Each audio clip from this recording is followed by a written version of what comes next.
चुनी हुई सरकार के अंतर्गत हैं।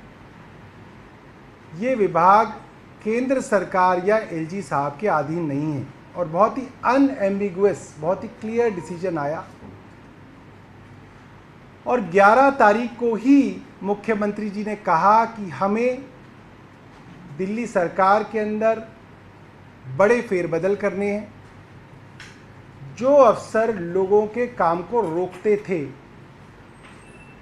चाहे बुजुर्गों की पेंशन कई महीने तक रोकने की वाली बात हो, अस्पतालों के अंदर गरीब मरीजों को परेशान करने का मामला हो, मोहल्ला क्लिनिक्स के अंदर दवाइयाँ, टेस्ट और डॉक्टर्स के जो रेन्यूमरेशन को जानबूझ के रोकने का मामला हो, इस तरीके के अफसरों को जिन्होंने जनता को परेशान करने का काम किया, उन लोगों को ऐसे पदों से हटाकर अच्छे अफसरों को उन पदों पर लाया जाएगा।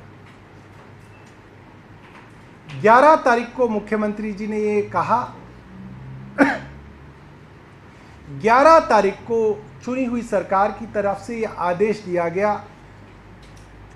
कि अफसरों को बदलने से पहले सबसे पहले आपको उस अफसर को बदलना है जिसका काम है अफसरों को बदलने के ऑर्डर देना, यानी कि सर्विसेज सेक्रेटरी को बदलना, ताकि चुनी हुई सरकार जल्द से जल्द अपने ऑर्डर्स को लागू करा सके। 11 तारीख को सर्विसेज सेक्रेटरी को कहा गया और 11 तारीख को वो बिना बताए गायब हो गए। कई दिनों तक गायब रहे, शो कॉज नोटिस दिया गया, फ़ोन ऑफ रखा, घर पे चिट्ठी भिजवाई गई, चिट्ठी नहीं ली और फिर वो सर्विसेज सेक्रेटरी वापस आए और फिर भी कई दिनों तक डिले करने के बाद अंततः 17 तारीख को फाइल एलजी साहब के पास चली गई। अब 17 के बाद 18 आ गई और आज 19 है। 2 दिन हो गए एलजी साहब के पास वो फाइल रखी है, जबकि सुप्रीम कोर्ट ने ये साफ साफ कहा है कि एलजी साहब के पास अभी अधिकार नहीं है कि वो चुनी हुई सरकार को बताएं कि किस अफसर को कहां पे लगाना है। ये सरकार, चुनी हुई सरकार का काम है ये फैसला। मगर एलजी साहब और केंद्र सरकार सुप्रीम कोर्ट के फैसले को मानने के लिए तैयार नहीं है। ये सबके सामने है। ये भी सुनने में आ रहा है कि एलजी हाउस के सूत्र अफसरों को फोन करके धमका रहे हैं कि जल्द ही केंद्र सरकार ऑर्डिनेंस लेके आ रही है, तब तक सब काम रोके रखो। क्या ये बात सही है? हम एलजी हाउस से जानना चाहेंगे, क्या ये बात सही आ रही है? क्या केंद्र सरकार और एलजी हाउस ये षड्यंत्र कर रहे हैं कि सुप्रीम कोर्ट के चीफ जस्टिस की संवैधानिक पीठ के फैसले को पलटने के लिए इस तरीके से ऑर्डिनेंस लाके दिल्ली की चुनी हुई सरकार को रोका जाए? क्या ये पूरी दिल्ली के साथ षड्यंत्र नहीं है? क्या इस तरीके से ऑर्डिनेंस लाने की तैयारी का षड्यंत्र केंद्र और एलजी साहब कर रहे हैं? हमें बताएं।